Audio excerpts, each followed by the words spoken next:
Hi guys, it's Stephanie. It's Monday, May 8th. Today has been a very interesting day today. And as you know, one of the interesting things I did today was go down to the DMV at 9 a.m. to pick up my title for my Mercedes. And I got it. When I paid off my vehicle, I knew that I own it right away. And there's no monthly payments to follow, okay? Even though I know that I own the car right, it's up to me to make arrangements or appointments with the Department of Motor Vehicles to pick up the title. I'm one of those kinds of people that if I don't have my title on hand for something that I own, then I don't feel like I own it. Even though the payments are complete, I have this thing inside of me that says, you don't own that car until you have the title for that car. In a way, that's right. Because if you don't pick up your title, then the state owns your car because they have the title. When the lien is released, they're the ones that receive the notification that it's paid off. So finally today I went to go pick up my title. I feel very good about it. Now I have the title for both vehicles. That's a good thing. That's a good thing. The other strange thing that happened immediately after I left the DMV, I'll get to that when I come back. It's interesting to hear about what happened upon leaving the DMV immediately, what I discovered. So anyways, before I continue, I want to say thank you to all of my subscribers.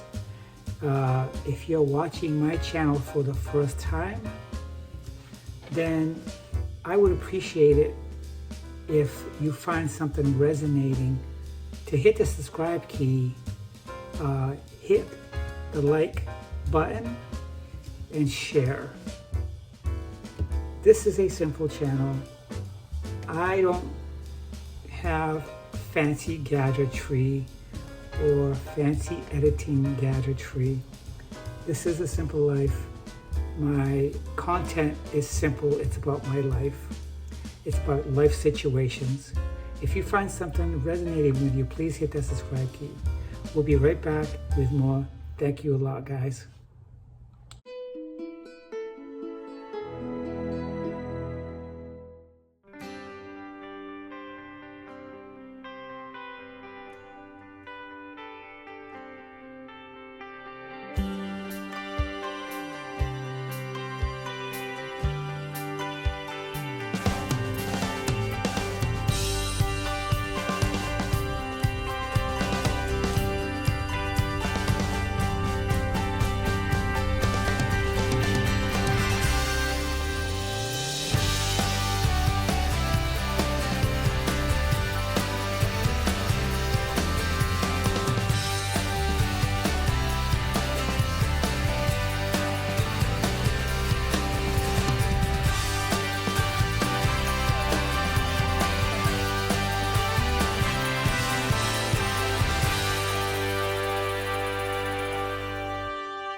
So after I left the DMV, I'm walking towards my car and I see this guy with long bushy hair. He had a small goatee and he had a phone on one ear and he's talking, and he's walking or hanging around a little too close to my vehicle. Now, opposite side of my vehicle to the left was another car, and there's a space between that car and my car. And this guy is closer to my car and making me feel uneasy.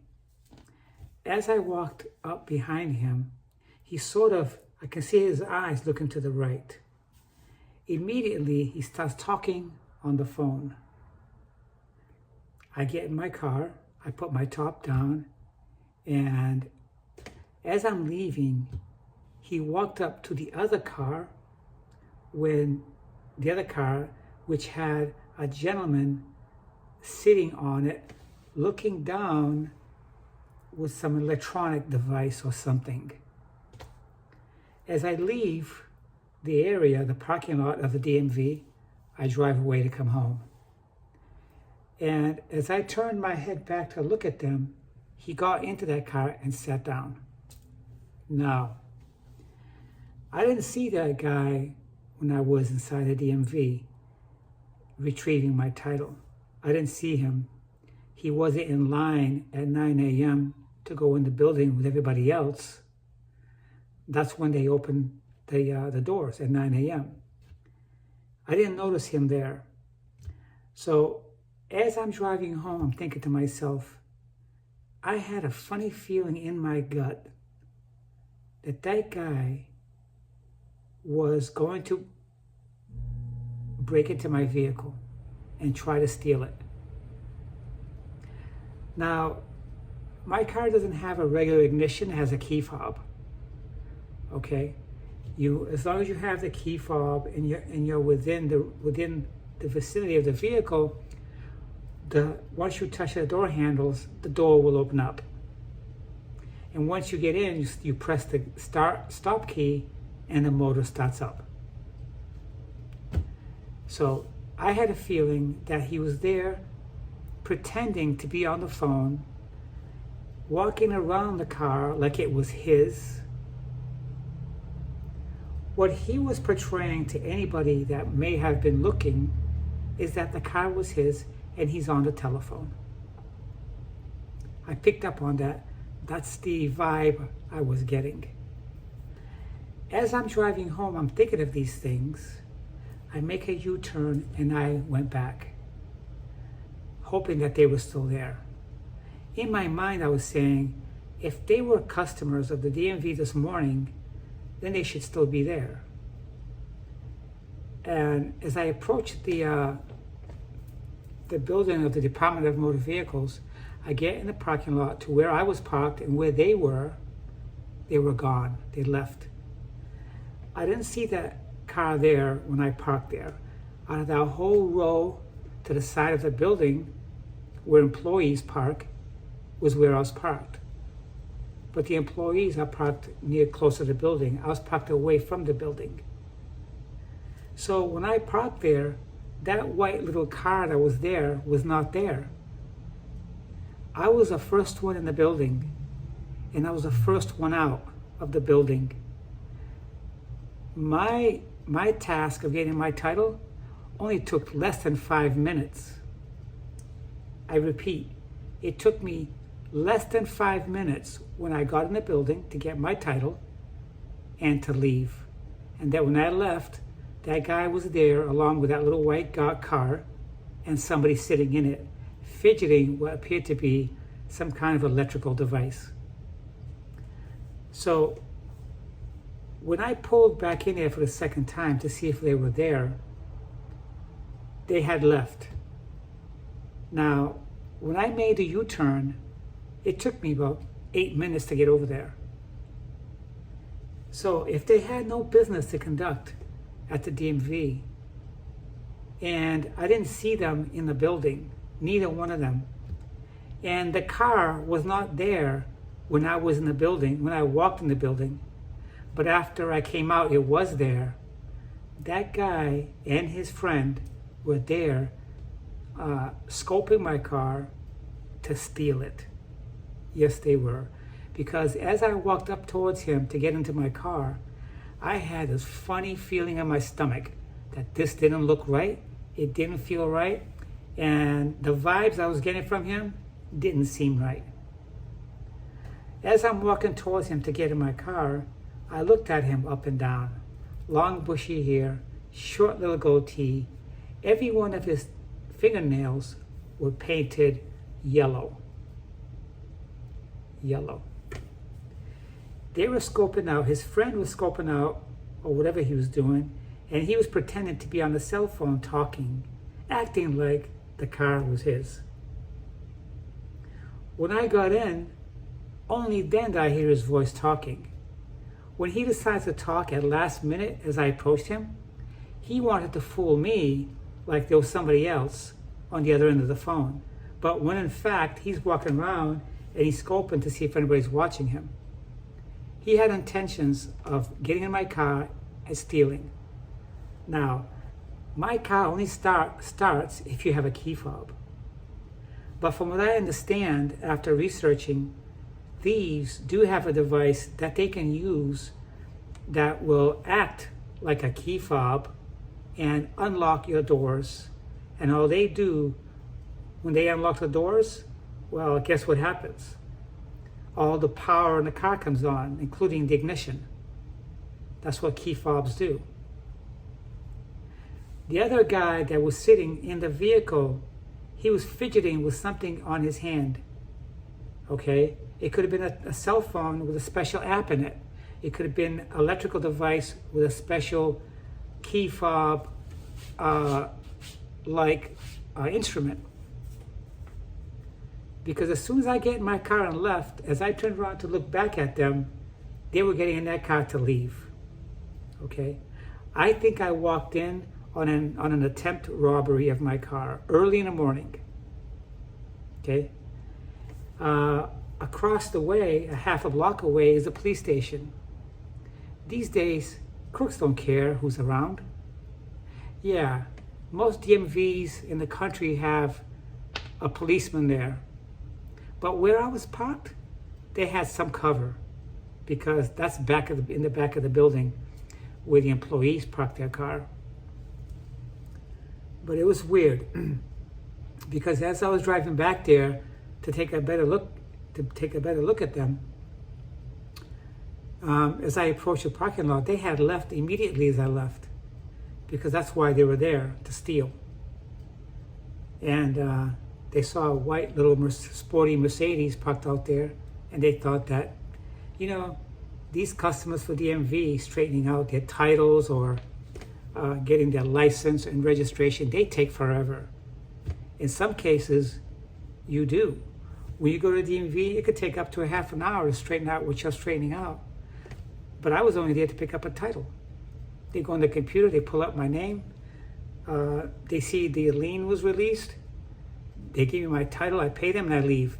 Less than 5 minutes. Luckily, that's all I had to do, because if I was there any longer, I would have walked back out there and my car would have been gone. Yeah, unbelievable.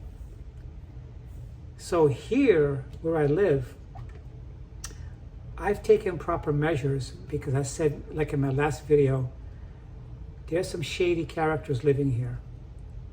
And a lot of families are living here. And so I've taken extra measure to secure the garage, and it's locked from the inside.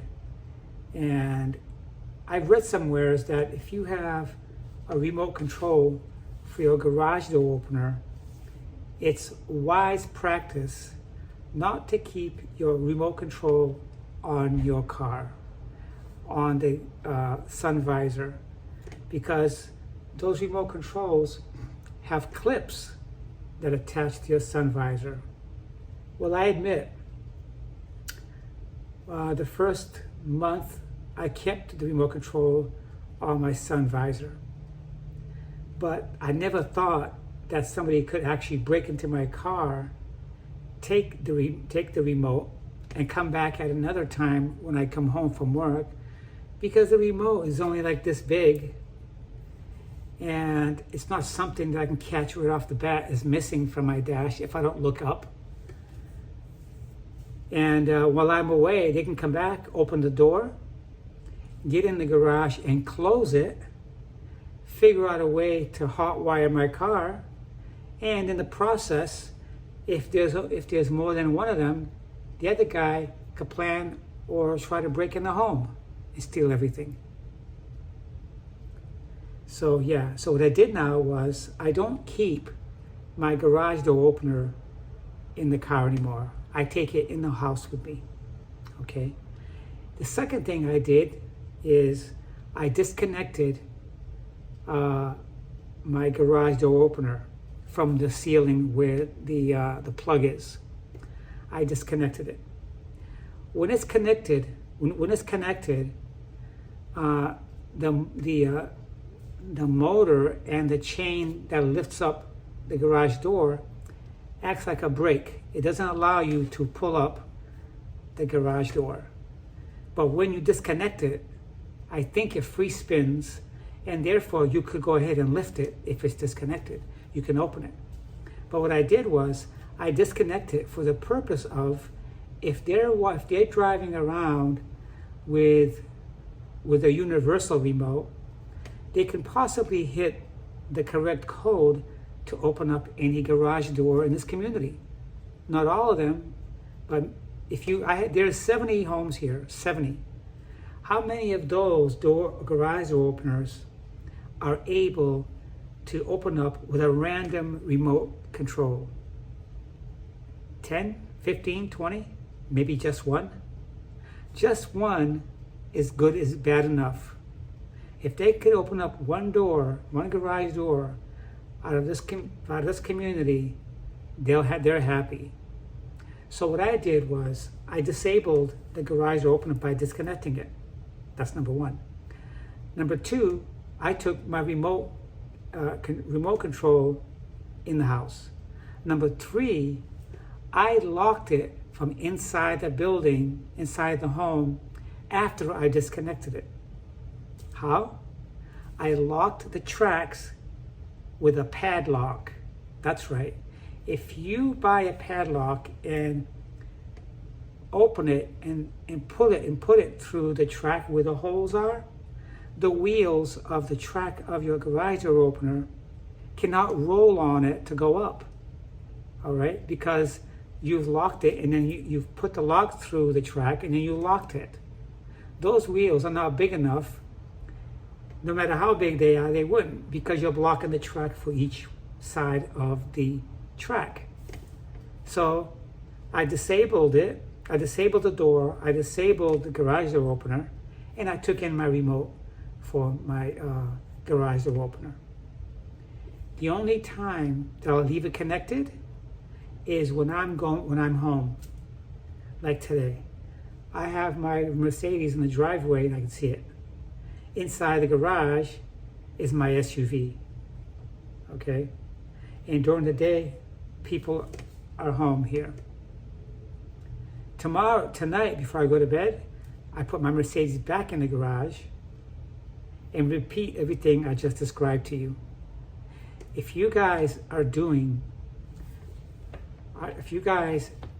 have a remote control, you should not leave it in your vehicle, okay? You should not leave it in your vehicle, because if your car gets broken into, essentially it's like giving them the key for your house and the contents of your garage, including your car. And they sell devices to jam the tracks of your garage door opener in local hardware stores, a Home Depot or Lowe's. Go in and pick one up and take that remote control in your home. Don't leave it there. You're asking for trouble. I never thought of it.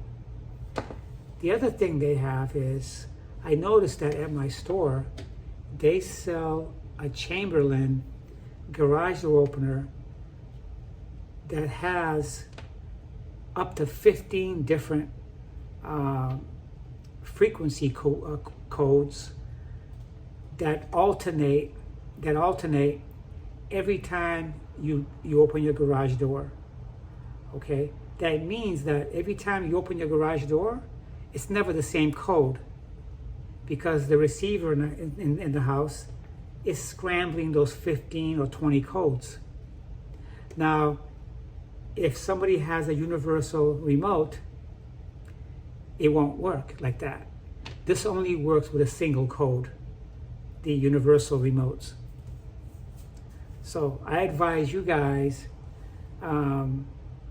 To to look into these things if you already don't have one.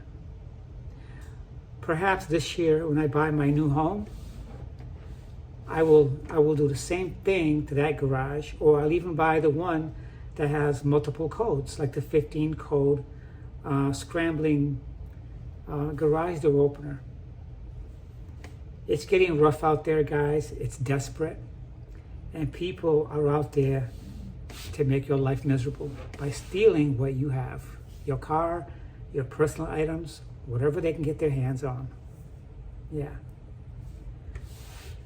So anyways, the other thing that happened today was when I first moved here, and me and my friend Mason was taking everything in the house, was my neighbor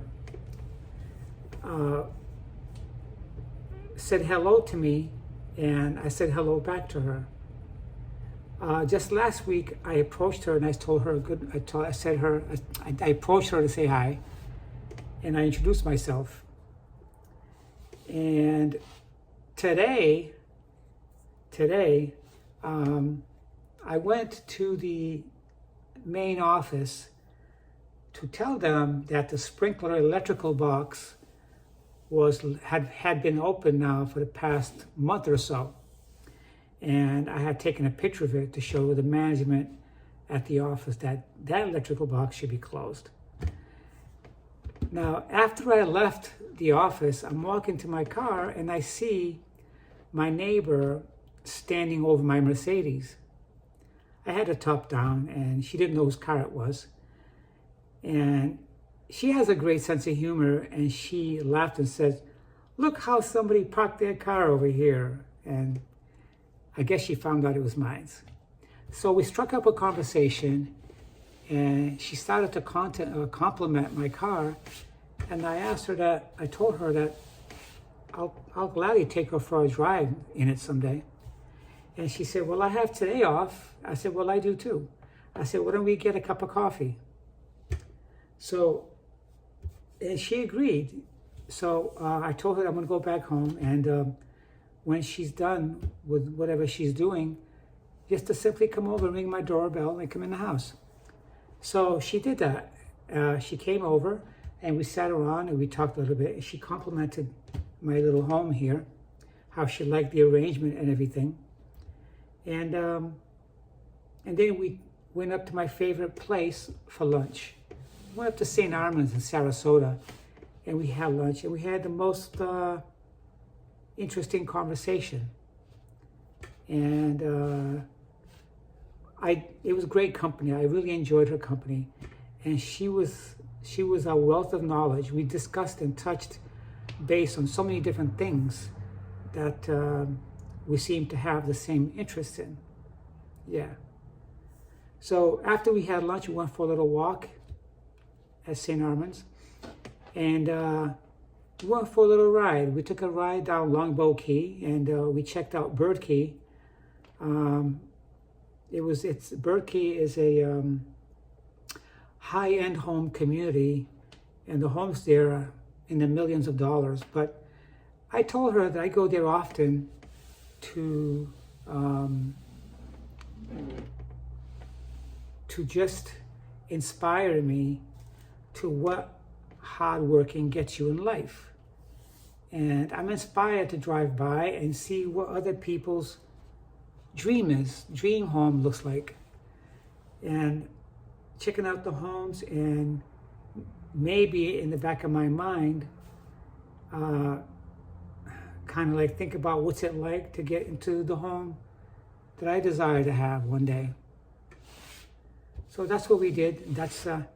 It was a great day. It's been a great Monday.